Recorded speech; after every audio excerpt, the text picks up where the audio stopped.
Berpikir secara berlebihan bisa membuat Anda semakin stres dan bahkan menjadi gila. Jika permasalahan pada diri Anda pendam sendiri, kemungkinan besar Anda akan menjadi terpuruk. Gimana cara merubah pikiranmu yang selalu sedih dan galau menjadi semakin ceria? Kamu sangat tepat, disinilah tempatnya. Kami King Stoic akan memberikan motivasi-motivasi penting untuk kalian dengarkan. Maka dari itu amati video ini, dengarkan dan kerjakan. Ayo kita mulai. Penelitian dari UCLA membuktikan bahwa area otak yang aktif saat seseorang merasa kesepian sama seperti saat ia mengalami luka nyata. Dan kalau itu terjadi terus-menerus, tubuh mulai mempercayai bahwa ia sedang diserang, padahal tidak ada musuh, hanya sunyi. Sekarang bayangkan kamu di dalam kamar, lampu redup, notifikasi sepi. Hari sudah malam, tapi otakmu masih sibuk berdebat. Kenapa aku begini? Kenapa mereka menjauh? Atau jangan-jangan akulah yang menjauh? Pertanyaan-pertanyaan itu pelan-pelan berubah menjadi kesimpulan. Dan kesimpulan itu bisa berbahaya jika datang dari tempat yang salah. Tidak ada yang peduli. Semua orang punya hidupnya masing-masing. Aku memang tidak dibutuhkan. Pernyataan seperti itu tak selalu keliru, tapi juga tidak selalu benar. Karena pikiran saat rapuh sering bicara dengan logika yang tajam, tapi tidak adil. Ada kemungkinan seseorang menjauh dari keramaian bukan karena malas berteman, tapi karena terlalu lelah berpura-pura kuat. Mereka tidak benci orang lain, mereka hanya belum selesai menyembuhkan diri. Beberapa orang menutup diri bukan karena tidak ingin dicintai, tapi karena sedang belajar mencintai dirinya sendiri. Dari awal. Itu sebabnya, kita perlu hati-hati dalam menilai seseorang yang terlihat dingin. Mereka mungkin tidak ingin ditanya apa-apa. Tapi jauh di dalam, mereka ingin dimengerti, tanpa harus menjelaskan. Di luar sana, banyak orang memilih diam. Bukan karena tidak butuh teman, tapi karena tidak ingin menyakiti siapapun saat pikirannya sedang kacau. Bisa jadi, seseorang yang tidak punya teman sedang bergulat dengan trauma, kecemasan sosial, atau bahkan gejala depresi ringan yang tidak pernah ia sadari. Data menyebutkan, individu dengan gangguan kecemasan sosial kronis lebih rentan kehilangan lingkaran sosialnya. Bukan karena tidak dicintai, tapi karena tidak mampu memproses dinamika sosial yang rumit. Apalagi dalam budaya yang menuntut seseorang untuk selalu tersenyum, aktif, dan bisa membaur. Nah, disinilah tantangannya. Bagaimana seseorang bisa tetap merasa manusiawi saat dia kehilangan koneksi manusia?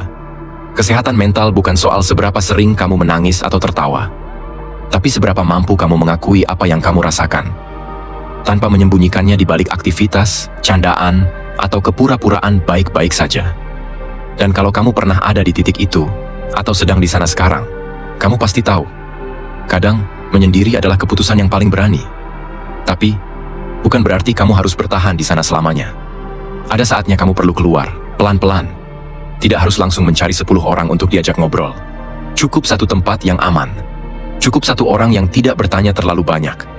Atau bahkan cukup dirimu sendiri yang berkata, "Aku tahu, ini tidak mudah.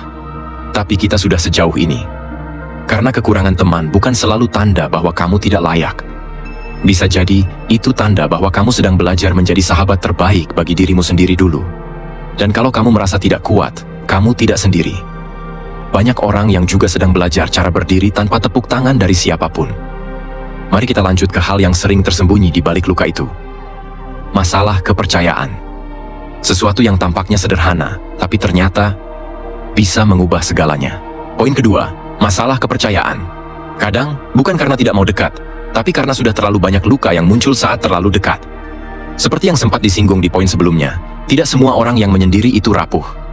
Tapi ada kemungkinan, sebagian dari mereka pernah percaya, lalu dikhianati. Dan sekarang, mereka lebih memilih diam, bukan karena tidak ingin bicara, tapi karena tak lagi yakin pada siapa harus berbicara. Kepercayaan, bagi sebagian orang, bukan hal sederhana. Ia seperti jembatan yang dibangun dengan tangan gemetar, batu demi batu. Dan setiap kali jembatan itu runtuh karena kebohongan, pengkhianatan, atau manipulasi, mereka belajar membangun lagi, dengan pondasi yang lebih tebal, pagar yang lebih tinggi, dan celah masuk yang lebih sempit. Apakah itu bijak? Atau justru terlalu melindungi diri sampai tidak ada yang bisa masuk? Sulit untuk tahu mana yang benar. Karena ketika seseorang sudah terlalu sering kecewa, rasa curiga jadi terasa seperti bentuk perlindungan yang paling logis. Terutama kalau pernah ada masa di mana kamu bercerita dengan penuh harap, lalu ceritamu jadi bahan tertawaan. Atau saat kamu hadir sepenuh hati, Tapi orang yang kamu percaya justru pergi paling awal, di saat kamu paling butuh ditemani. Dan di titik itu, seseorang mulai membentuk pola. Takut akrab, takut jujur, takut memberi ruang. Bukan karena sombong, tapi karena tahu persis bagaimana rasanya dibohongi oleh orang yang paling dipercaya. Biasanya, kalau kita hidup di lingkungan yang keras, tempat di mana orang lebih sering menusuk daripada memeluk, kepercayaan bukan cuma barang mahal, tapi juga barang berisiko. Makanya, nggak sedikit yang memilih menjaga jarak. Hanya senyum seadanya, obrolan setipis udara, dan hati yang diam-diam mengunci pintunya rapat-rapat. Tapi sekeras-kerasnya seseorang menjaga dirinya, kadang ada momen sunyi yang tak terhindarkan. Malam ketika kamu menggenggam ponsel, ingin mengirim pesan, tapi mengurungkan niat karena kamu tahu, kamu tidak ingin kecewa lagi. Ada studi yang membuktikan bahwa trauma sosial seperti pengkhianatan bisa menciptakan pola pikir defensif yang menetap. Otak mulai meyakini bahwa semua orang bisa menyakiti. Dan hasilnya, muncul kepribadian yang tampak dingin, atau terlalu independen, atau bahkan sinis terhadap relasi sosial. Padahal yang terjadi hanyalah, dia pernah mencoba, tapi gagal terlalu sering. Namun yang menarik adalah, beberapa orang justru mulai membangun kekuatan dari situ. Mereka mulai belajar bahwa tidak semua orang harus dipercaya, dan itu bukan tanda kebencian, tapi bentuk seleksi alami dari luka. Mereka juga mulai mempercayai satu hal yang tidak akan mengkhianati mereka, dirinya sendiri. Sayangnya, dalam proses ini, kadang mereka juga kehilangan koneksi dengan dunia luar. Karena terlalu fokus pada perlindungan, sampai lupa membuka ruang untuk kepercayaan baru. Apakah ini buruk? Tidak selalu, tapi ini bisa jadi penghalang jika dibiarkan terlalu lama. Karena tidak semua orang datang untuk menyakiti, tapi jika semua orang dianggap berbahaya, maka tak akan ada lagi ruang untuk tumbuh bersama. Maka pertanyaannya sekarang, apakah seseorang yang kekurangan teman benar-benar tidak disukai? Atau bisa jadi, ia hanya sedang memilah siapa yang layak mendapatkan akses ke dalam ruang jiwanya. Bukan hal aneh jika seseorang membatasi hubungan setelah dikhianati. Namun, jika semua relasi mulai terasa seperti potensi bahaya, itu bisa jadi penjara emosional yang tidak kasat mata. Dan kalau kamu merasa ada di posisi itu, percaya, kamu tidak sendiri. Banyak orang juga sedang belajar kapan harus membuka diri dan kapan harus menjaga jarak. Tidak ada rumus pasti, tapi satu hal penting yang bisa kamu coba adalah ini. Jangan paksakan terbuka pada siapapun, tapi jangan juga tertutup pada semua orang. Karena mungkin saja, di antara yang pernah menyakiti, masih ada satu orang yang bisa jadi sahabat. Tapi kamu tak akan tahu, kalau tak pernah beri kesempatan. Mari kita lanjutkan. Setelah membahas kepercayaan, kita akan masuk ke sesuatu yang seringkali tidak disadari, tapi pelan-pelan membentuk pola relasi seseorang. Pilihan gaya hidup. Poin ketiga, pilihan gaya hidup. Seperti yang kita bahas sebelumnya, tak semua orang yang menyendiri adalah karena takut atau trauma. Kadang, mereka hanya hidup dengan arah yang berbeda. Dan kalau kamu pernah merasa sepi meski tidak sedang luka, bisa jadi itu karena gaya hidupmu bukan gaya hidup kebanyakan. Ada orang yang bangun lebih pagi dari rata-rata, bukan karena sok produktif, tapi karena ia merasa hidup hanya bisa dikendalikan saat dunia masih diam. Ada juga yang menolak nongkrong larut malam, bukan karena tidak bisa ikut, tapi karena tubuh dan pikirannya sudah tak cocok dengan keramaian kosong. Mereka ini, kita sebut saja, orang-orang dengan frekuensi hidup yang jarang disetel oleh banyak orang. Biasanya, kalau kita mulai menyadari gaya hidup kita tidak sama dengan mayoritas, kita akan berada di persimpangan. Menyesuaikan diri demi tidak sendirian, atau tetap berjalan sendiri demi tetap waras. Dan disitulah banyak orang akhirnya sadar, teman memang penting. Tapi tidak semua teman cocok dengan hidup yang sekarang kita pilih. Kamu pernah merasa tidak nyambung lagi dengan orang-orang lama? Pernah duduk di tengah obrolan, tapi kepalamu melayang jauh, karena apa yang dibicarakan tak lagi relevan dengan tujuanmu? Atau kamu mencoba tertawa, sekadar menyambung suasana, tapi tidak ada satupun kata mereka yang benar-benar kamu rasakan. Bukan berarti kamu sombong, mungkin kamu hanya sedang bergeser. Dan seperti bumi yang berputar, kamu pun sedang bergerak. Menuju versi dirimu yang lebih sadar, lebih tenang, dan lebih spesifik. Dalam banyak kasus, gaya hidup tertentu, entah itu pola makan, pola tidur, rutinitas kerja, nilai spiritual, hingga cara mengelola waktu, secara tidak langsung menyaring siapa saja yang bisa bertahan di sekitar kita. Dan semakin spesifik gaya hidup itu, semakin sempit pula kemungkinanmu cocok dengan banyak orang. Apakah itu buruk? Belum tentu. Ada penelitian yang menunjukkan bahwa orang-orang dengan rutinitas kuat, kesadaran diri tinggi, dan tujuan hidup yang terfokus, cenderung memiliki lebih sedikit teman, tapi lebih puas dengan hubungan yang mereka punya. Kualitas, bukan kuantitas. Tapi ini bukan tanpa risiko. Karena kadang, gaya hidup bisa menjadi tembok, bukan hanya saringan. Saat kita terlalu keras menjaga pola, kita bisa kehilangan spontanitas, dan akhirnya, kehilangan kesempatan untuk terhubung dengan sisi manusiawi kita yang lebih luas. Dan di sisi lain, masyarakat seringkali sulit memahami mereka yang terlalu berbeda. Ketika seseorang memilih tidak ikut budaya kerja lembur, atau menolak norma sosial hanya demi menjaga kesehatan mental dan fisiknya, ia sering dianggap aneh, kaku, atau bahkan nggak asik. Padahal mungkin itu satu-satunya cara dia menjaga kewarasannya. Kita juga sering menemukan teman lama yang mulai menjauh, hanya karena cara hidup kita tak lagi cocok dengan cara mereka menikmati hidup. Kamu tidak lagi ikut nongkrong setiap malam, kamu mulai menolak ajakan impulsif yang menghabiskan uang dan tenaga. Lalu kamu pelan-pelan ditinggal, karena mereka merasa kamu berubah. Tapi pertanyaannya, berubah jadi apa? Apa salah jika seseorang mulai sadar bahwa hidup bukan cuma tentang ikut-ikutan? Mungkin itu juga alasan kenapa banyak orang dewasa merasa kehilangan teman. Karena prioritas berubah. Karena waktu semakin mahal.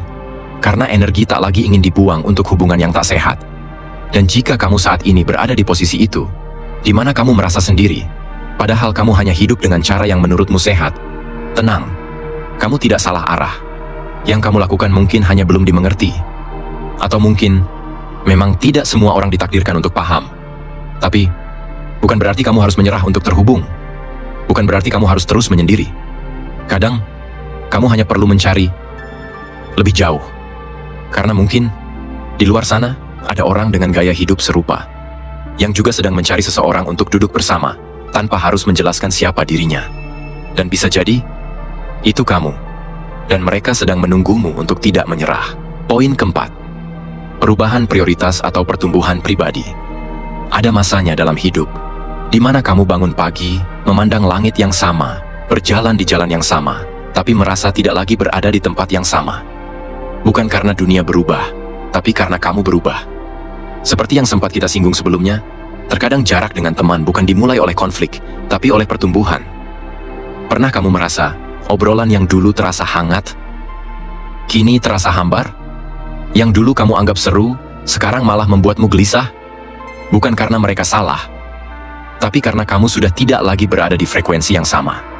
Kehilangan teman dalam proses menjadi versi dirimu yang lebih jujur bukanlah kegagalan sosial. Mungkin justru tanda bahwa kamu sedang menyelaraskan ulang hidupmu. Bayangkan kamu sedang naik tangga. Beberapa orang akan ikut naik bersamamu, yang lain memilih tinggal di bawah karena tangga itu bukan jalur mereka. Dan ada juga yang akan memanggilmu turun, karena mereka takut kehilangan dirimu yang lama. Tapi masalahnya, apakah kamu ingin terus menjadi dirimu yang lama? Seseorang yang mulai mengejar tujuan baru, entah itu hidup lebih sehat, lebih spiritual, lebih disiplin, atau bahkan lebih ambisius dalam karir, akan mengalami yang disebut sebagai pergeseran lingkaran. Lingkaran ini tidak hanya berisi teman, tapi juga cara berpikir, gaya hidup, dan prioritas. Dan memang, itu bisa membuat kamu merasa terasing. Kamu jadi lebih banyak menghabiskan waktu sendiri, lebih hati-hati memilih obrolan, dan lebih selektif membuka ruang untuk orang baru. Sebagian akan melihat itu sebagai keangkuhan. Padahal, bisa jadi itu adalah bentuk penghormatanmu terhadap waktu dan energi. Kadang, ketika seseorang memilih untuk tidak lagi ikut dalam aktivitas sosial lama, bukan karena ia membenci mereka yang di dalamnya, tapi karena ia mencintai dirinya yang baru. Pertanyaannya kemudian, bagaimana cara menjelaskan ini kepada mereka yang tidak ikut berubah? Haruskah kamu meminta maaf karena memilih bertumbuh? Atau kamu berhak melangkah tanpa perlu merasa bersalah? Jawaban jujurnya, kamu tidak bisa mengontrol persepsi orang lain. Kamu hanya bisa memastikan bahwa langkahmu tidak dibangun atas dendam atau pelarian. Jika kamu memilih jalan baru, karena kamu benar-benar merasa itu membuatmu hidup lebih utuh, lebih sehat, dan lebih jujur, maka keheningan sosial yang kamu hadapi bukan hukuman, tapi ruang. Ruang untuk mengisi ulang. Ruang untuk bertemu dengan orang-orang yang cocok denganmu hari ini, bukan kemarin. Tentu saja, ini bukan tanpa luka. Ada perasaan bersalah saat mulai menyadari bahwa sahabat lama kini hanya sebatas kenangan. Ada penyesalan kecil saat menyadari bahwa kamu tidak bisa membawa semua orang bersamamu ke babak hidup yang baru. Tapi itu juga bentuk kedewasaan. Mampu melepas tanpa membenci, dan mampu melangkah tanpa perlu ditarik kembali. Dan jika saat ini kamu merasa kekurangan teman karena memilih hidup yang lebih sesuai dengan nilai-nilai barumu, kamu tidak sendirian. Kamu sedang berada di fase yang sulit, tapi juga penting. Banyak penelitian bicara bahwa ketika seseorang mulai menyesuaikan hidupnya dengan makna yang lebih dalam, Ada harga yang harus dibayar. Koneksi lama akan berganti. Tapi nilai yang kamu dapatkan dari itu jauh lebih besar. Kamu mulai merasa hidupmu utuh, meski tidak ramai. Dan mungkin saja, dalam keheningan ini, kamu tidak kehilangan siapapun. Kamu hanya sedang diberi kesempatan untuk membangun kembali lingkaran yang bukan hanya ramai, tapi juga selaras. Jadi, bila hari ini kamu melihat ponselmu sepi dari notifikasi grup, atau akhir pekanmu tidak lagi penuh undangan, itu bukan akhir dari kehidupan sosialmu. Itu awal dari kehidupan yang lebih bermakna. Dan ketika waktunya tiba,